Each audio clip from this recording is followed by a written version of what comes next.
Today, I'm showing you my complete Master Set collection of First Edition, Shadowless, Unlimited, and 4th print base set Pokemon cards collectively worth $20,000. This is your ultimate guide. And of course, the complete history of the most iconic set in Pokemon history, base set. Base set consists of 102 cards and was released January 9th, 1999. It was a year that brought us Baby One More Time, La Vida Loca, and the impending digital apocalypse of Y2K.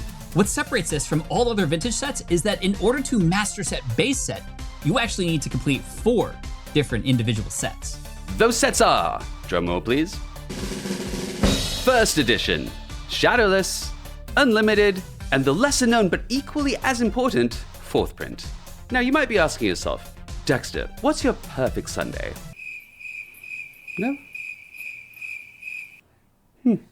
No, but you're asking yourself, how can I tell these all apart? In order of release, let's begin unearthing this treasure trove of knowledge once only known to the wizards of Waverly Place, to the wizards of the coast.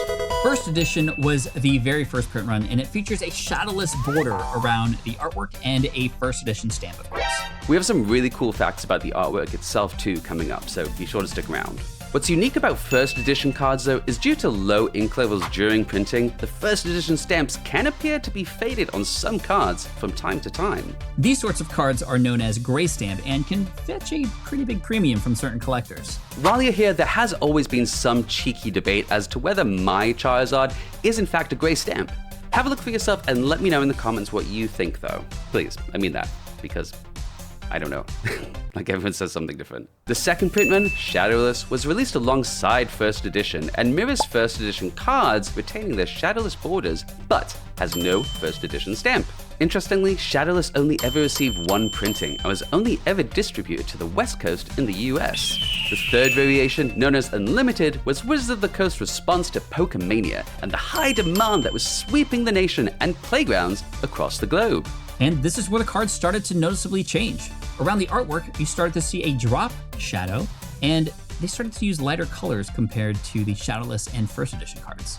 After base set, Wizards chose to get rid of Shadowless cards completely and opted to keep the shadowed borders from Unlimited on all future sets, even on First Edition cards. Personally, I would have loved if they'd kept Shadowless cards as I generally like the richer colors they used.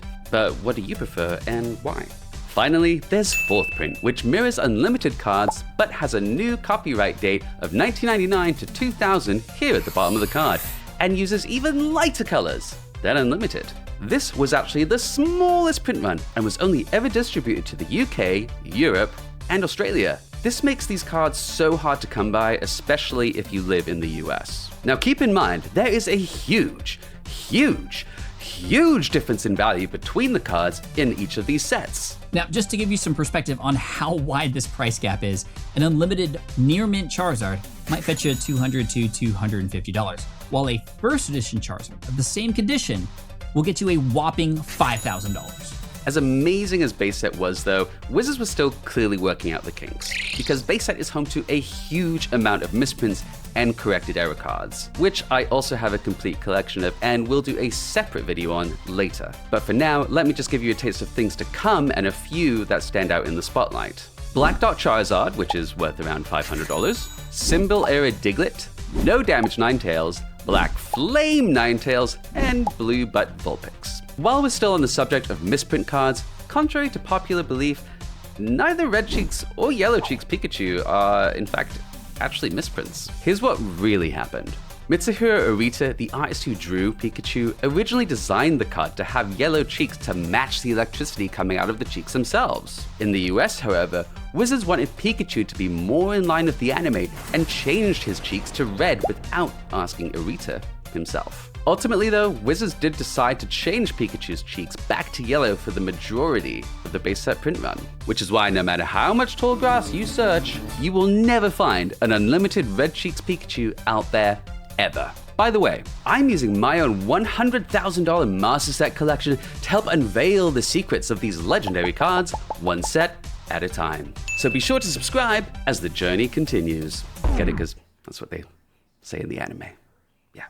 Now there is one thing I recently learned that took me by surprise, so much so that I could not believe I didn't notice it before, because once you see it, it's so glaringly obvious. Originally, Pokemon cards weren't even going to have a background at all, just like the test print cards that we've seen out there. This was so the player could actually feel like they owned the Pokemon while playing the game. This is where it gets crazier, because although the decision was later changed, there are still a lot of cards out there from the early sets, for example, such as Ponyta, Vulpix, Pikachu, Farfetch'd, Wartortle, Electabuzz, and so many others beyond base set that use stock image backgrounds. These all came from a Japanese digital stock and image collection known as Datacraft Sojaijiten. Sojaijiten?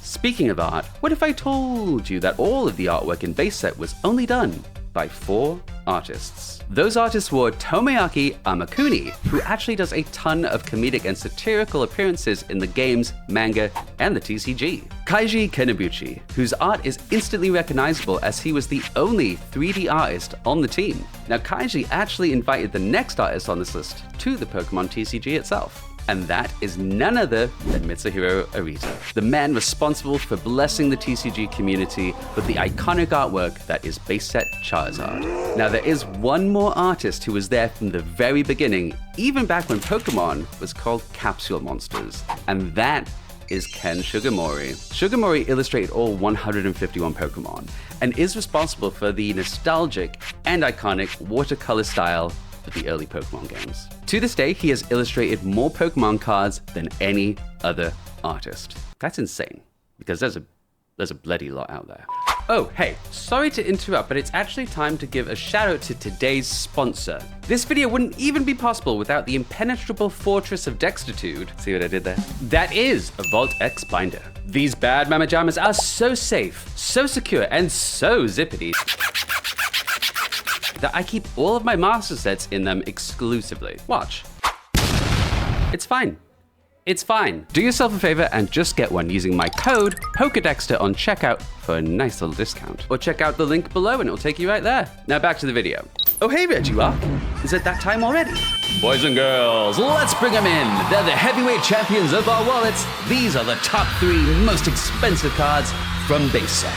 Tied for 3rd, they're the green machine with the solar beam and the blue Poseidon Turtle Titan. It's 1st edition Venusaur and 1st edition Blastoise, each at $850.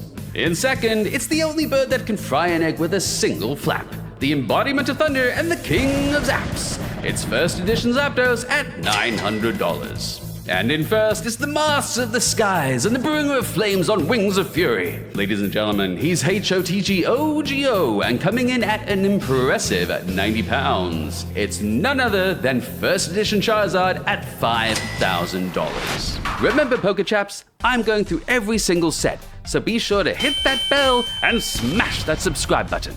And while you're here, why don't you let Dexter know in the comments which set you'd like to see explored next here on the channel. And why it's Steam Siege.